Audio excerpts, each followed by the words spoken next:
Zoriak nahi izan zuen Irulegiko eskua Leirek aurkitzea.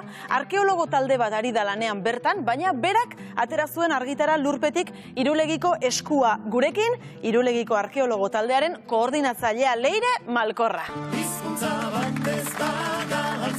Kaixo, Leire, Arratsaldeon, ongi etorri. Leire, zer moduz daramazu astea? Bueno, pixka aterotuta. Pixka aterotuta, oso pozik, baina, bueno, ondo. Pozik eta sorioneku sentitzen zara? Oida, batez ere sorioneku sentitzen naiz, bai, oso pozik. Zuk zer sentitu zenuen eskua topatu zenuenean? Bai, esan, momentu ez genekin zertzan, orduan, pieza berezi bat baizala ikusi genuen, eta emozio puntu bat sentitu non. Baiz, hori, pentsatzen dugu, hori pixkanakako kontu bat izango da, ezta? Kontatu iguzu nola izan zen, nola sortu zen hori dena, nola aurkitu zenuen, zer ikusi zenuen? Karo, bueno, ni hain nintzen lanen beste zein egunetan bezala, eta zeramika tartean, bapaten ikusi nun, olako brontzezko zati txiki bat, brontzea olako kolore berezi batekoa da oksidatzeanen, eta, impresioa iteu ez, eta orduan gelditu nintzen, lehenengo argazkitxo bat atera, eta esan, hau behar bada zehose da, eta orduan, lasaitasunez ateratzea. Eta lehenengo begiratuan noski etzenekien zer zen, zu zer pentsatu zenuen, zer izan zitekeela? Egia esan, ez dakit, ez momentun teoria botatzen hastegea, baina zeuken formakin ez genuen asmatzen ze izatea zeuken. Bai ikusi geniola zulotxo txikioi zeukana hemengo zatian ez, baina enun jakin ze izatea zeuken.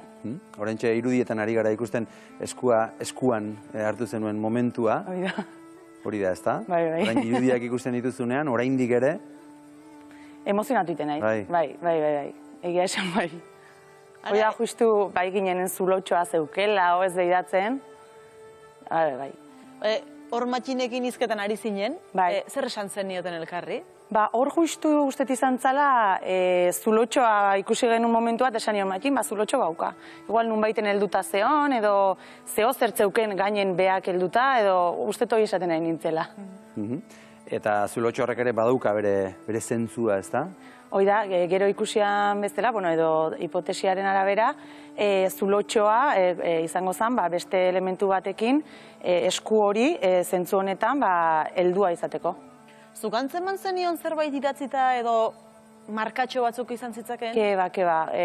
Azkenenik eskuatean unen importantena izan zen ez ikutzea, ez? Hain fina zen elementua, saiatze gala ez guk ikutzen markaren bat edo ez egiteko. Orduan, nik enun ez zer ikusi. Eta momentu horretan eskuak ze bide hartzen du? Nora doa eskua? Momentu horretan, ateratze duen momentun, sartze deu boltsa batean, eta kasu honetan sartu genuen baita kaxa batean, ze hain delikatu izanik transportean edo ez estropeatzeko. Eta ondoren entregatu genuen hau dena Nafar gobernuko depositoan, beraiek eta beraien errestauradoreek landuz ezaten.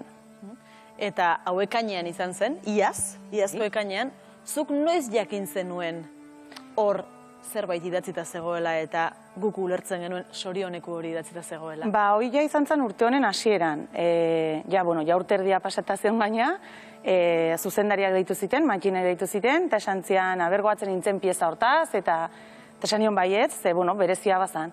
Eta orduan esan ziten, esku bat zala, gaina idatzita zehola, eta gaina, lehenengo hitza ulertu ite genula. Eta, geratu nintzen, hitzi gabe. Hori momentu handia zuretzat, ez da? Bai, nire ustez, igual hori izan zen momentu emozionantena. Momentu emozionantena momentu izan zen. Eta isilpean nola eraman duzu orduztik? Ez da oso erresa izan, egia esan. Gogo asko neukan jende asko ikontatzeko, gaina aurten beste kanpaina bat izan deu.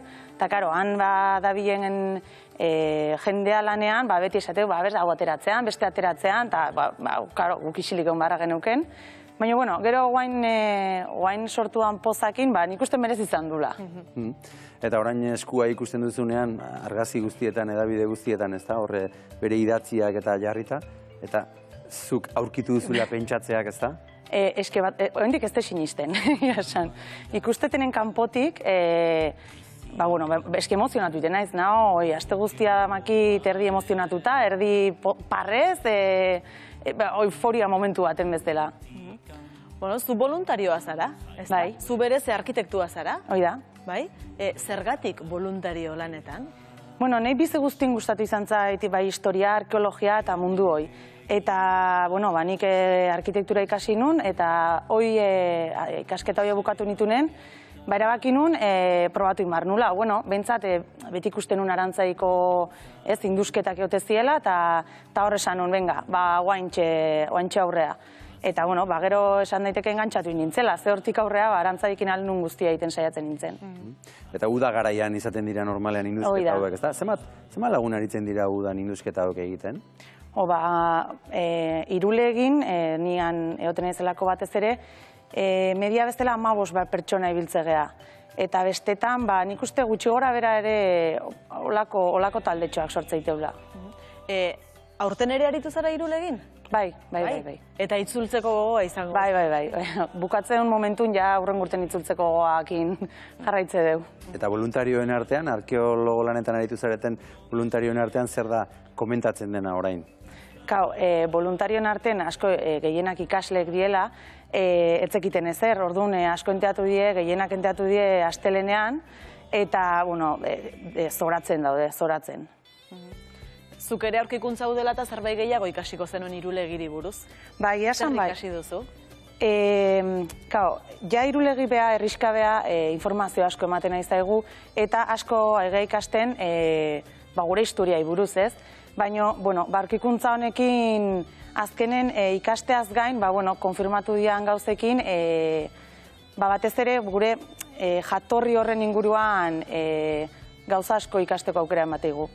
Eta zure ustez Irulegik sorpresa gehiago ekarriko dizkigu oraindik? Nik uste baietz. Nik uste oraindik hor asko daola industeko, lan asko iteko aukera daola, eta oraindik igual sorpresa txon bat edo beste ekarriko ditula.